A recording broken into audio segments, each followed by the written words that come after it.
Hello my beautiful and lovely viewers, कैसे हैं आप सब। I hope you all are doing very well and learning English very nicely. आज की class शुरू करने से पहले मैं आप सब लोगों को थैंक यू बोलना चाहूँगी, क्योंकि आप सब लोगों के प्यार और सपोर्ट से इस चैनल पर 1000 सब्सक्राइबर कंप्लीट हो चुके हैं। So thank you so much. आपने इस चैनल को इतना ज़्यादा पसंद किया, सपोर्ट किया, आपके लाइक्स, आपके कमेंट्स, आपने मेरी वीडियो को शेयर किया। Thank you so much. आपके लाइक्स और कमेंट हमेशा मेरे लिए मोटिवेशन का सोर्स हैं। मुझे बहुत अच्छा लगता है जब आप इतने प्यारे प्यारे कमेंट्स करते हैं मेरी वीडियो पे। एंड मैं आप लोगों से एक चीज़ और बोलना चाहूँगी कि अगर आपको कभी किसी वीडियो में आपको कोई चीज़ समझ में नहीं आ रही है तो प्लीज़ आप वो भी कमेंट करके लिख दीजिए, ताकि मुझे पता चले कि आप अच्छे से समझ पा रहे हैं या नहीं। क्योंकि अगर आप अच्छे से समझ पाएंगे तो वीडियो का जो पर्पस है वो मेरे लिए सॉर्ट आउट हो जाएगा। एंड 1000 सब्सक्राइबर ये मेरे लिए बहुत बड़ी रिस्पॉन्सिबिलिटी है। आई होप मैं आपके लिए और अच्छी अच्छी वीडियो लेके आऊँ। आप मुझे टॉपिक भी सजेस्ट कर सकते हैं कि आप किस टॉपिक पर वीडियो चाहते हैं, तो आपको उस टॉपिक पर भी वीडियो ज़रूर मिल जाएगी। तो चलिए आज की क्लास शुरू करते हैं।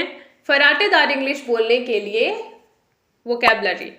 आप जानते हैं कि अगर हम इंग्लिश बोल रहे हैं तो हमें हर रोज़ अपनी वोकैबुलरी पर काम करना पड़ता है, क्योंकि अगर जितनी अच्छी हमारी वोकैबुलरी होगी तो हमें इंग्लिश बोलने में प्रॉब्लम नहीं होगी। इसलिए आज की क्लास में आप इंग्लिश से रिलेटेड कुछ और वर्ड सीखने वाले हैं हिंदी मीनिंग के साथ में। उसके जितने भी हिंदी मीनिंग होंगे, जहाँ जहाँ भी यूज़ हो सकता है वो वर्ड, वो मैं आपको बताने वाली हूँ। और एग्जाम्पल तो रहेंगे ही, इसलिए वीडियो बहुत ज़्यादा इंपॉर्टेंट है। लास्ट तक बने रहिएगा, क्योंकि वीडियो के लास्ट में मैं आपसे क्वेश्चन भी पूछने वाली हूँ और उस क्वेश्चन का आंसर वही दे पाएंगे जो वीडियो को पूरे ध्यान से बिल्कुल लास्ट तक देखेंगे।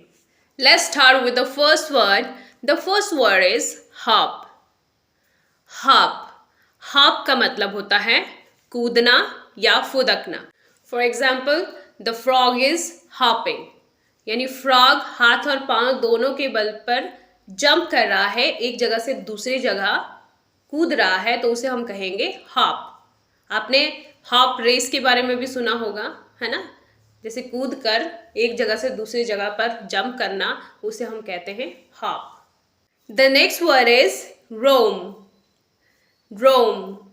रोम का मतलब होता है इधर उधर भटकना या इधर उधर घूमना, बिना किसी डायरेक्शन के कहीं भी। For example, I like to roam around the fields.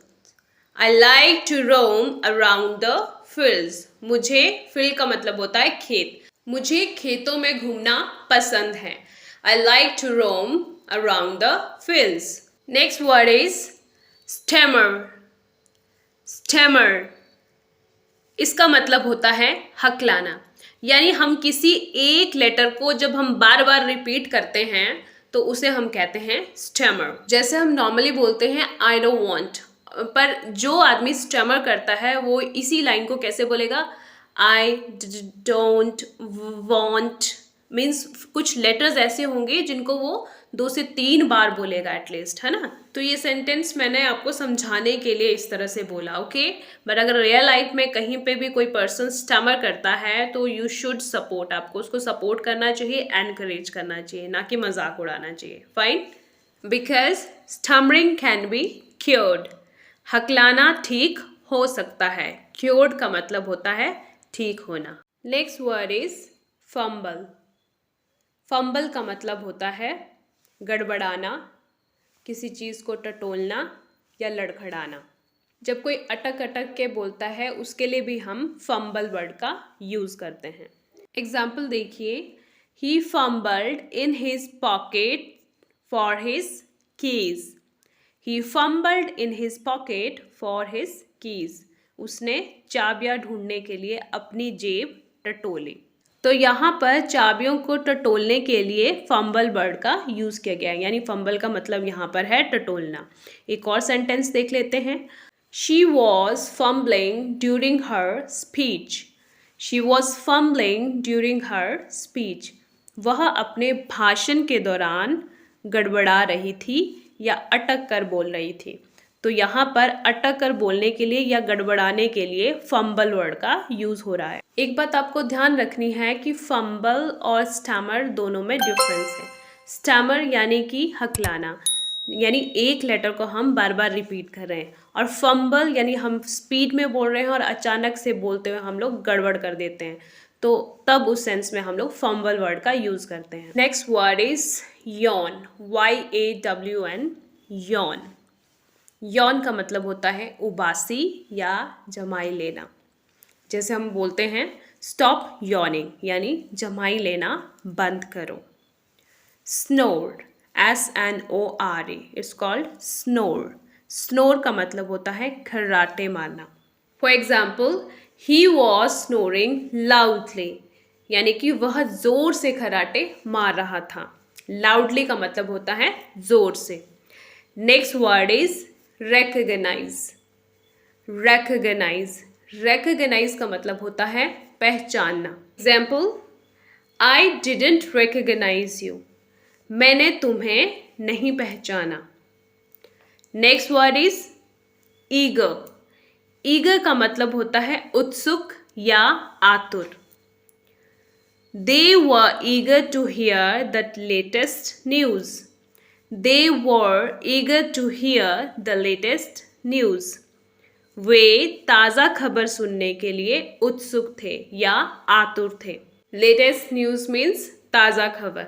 Eager, eager यानी उत्सुक या आतुर। डिज़ायर, डिज़ायर, डिज़ायर का मतलब होता है इच्छा करना या कामना करना। For example, we all desire happiness, हम सभी खुशी की इच्छा करते हैं या हम सब खुशी की कामना करते हैं। Next word is suddenly. Suddenly का मतलब होता है अचानक या अचानक से। For example, somebody opened the door suddenly, यानी कि अचानक किसी ने दरवाज़ा खोला। somebody का मतलब होता है किसी ने। सडनली अचानक। opened, opened यानी खोला। Next word is regret, regret, regret का मतलब होता है पछतावा या अफसोस। For example, I regret what I said, I regret what I said, यानी कि मैंने जो कहा उस पर मुझे पछतावा है या उस पर मुझे अफसोस है। And the last word is gather. Gather का मतलब होता है इकट्ठा करना या इकट्ठा होना। For example, the children gathered some leaves, यानी कि बच्चों ने कुछ पत्ते इकट्ठे किए। लीव्स का मतलब होता है पत्ते, गैदर्ड का मतलब यहाँ पर है इकट्ठे किए। One more example, we gathered around the teacher, we gathered around the teacher, यानी कि हम शिक्षक के चारों ओर इकट्ठे हुए। यहाँ पर गैदर का मतलब है इकट्ठे होना, तो इसलिए गैदर का मतलब इकट्ठा करना भी होता है और इकट्ठा होना भी होता है। तो ये थे कुछ एक वर्ड जो आपकी डेली लाइफ में कहीं ना कहीं यूज़ होते हैं और आपके काम भी आते हैं, तो आप अच्छे से इनको लर्न कीजिए। आई होप कुछ एक आपने वीडियो के साथ साथ में लर्न भी कर लिए होंगे। तो चलिए चेक करते हैं। जैसा कि मैंने आपको बोला था कि मैं वीडियो के लास्ट में आपसे क्वेश्चन पूछूंगी, तो आपको बताना है कि इच्छा करना या कामना करना उसे इंग्लिश में क्या कहते हैं। तो ये आपको मुझे कमेंट करके लिख के बताना है। And for more such video don't forget to like, share and subscribe one step more. मैं बहुत जल्द मिलूंगी आपके साथ एक नई वीडियो में एक नए टॉपिक के साथ। Till then keep learning, take care and bye bye.